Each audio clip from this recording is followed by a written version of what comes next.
Birth of the American women's movement.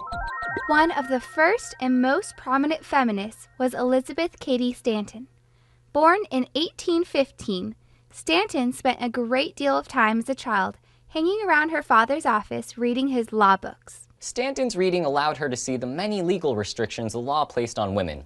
She went on to advocate for changes in divorce law, custody rights, property rights, and other legal issues. As an adult, Stanton married an abolitionist lawyer and found her participation in the abolitionist movement limited because of her gender. When her husband attended an anti-slavery convention in 1840, she couldn't participate because she was a woman. Events like these motivated her to organize with other women the Seneca Falls Convention in 1848. The Seneca Falls Convention took place in Seneca Falls, New York, in July 1848. It was the first women's rights convention in America. Elizabeth Cady Stanton wrote and presented a set of standards, or resolutions, modeled after the Declaration of Independence, which became known as the Declaration of Sentiments. The convention resulted in the passing of 12 resolutions, which were signed by 68 women and 32 men, about a third of the people attending. All the resolutions were passed unanimously, except the 9th, which declared women should have the right to vote. Now, this is hard to picture today, but the idea of women voting was shocking and even offensive to some, men and women.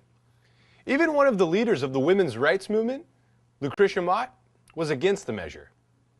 Lucretia Mott was born in 1793 and began teaching at the ripe old age of 15.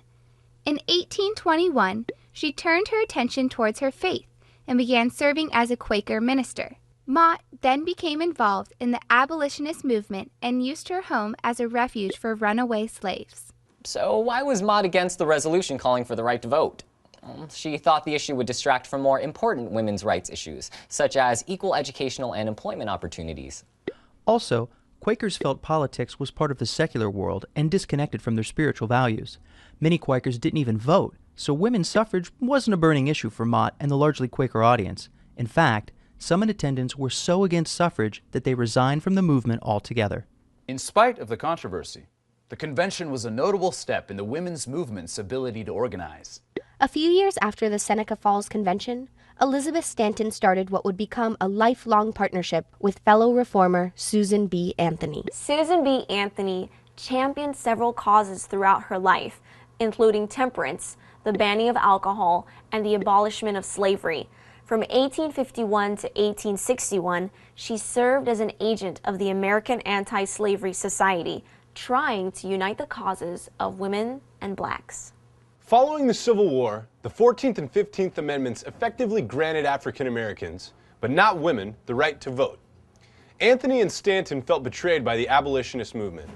They formed the National Women's Suffrage Association in 1869, a woman-led organization devoted to getting a federal women's suffrage law.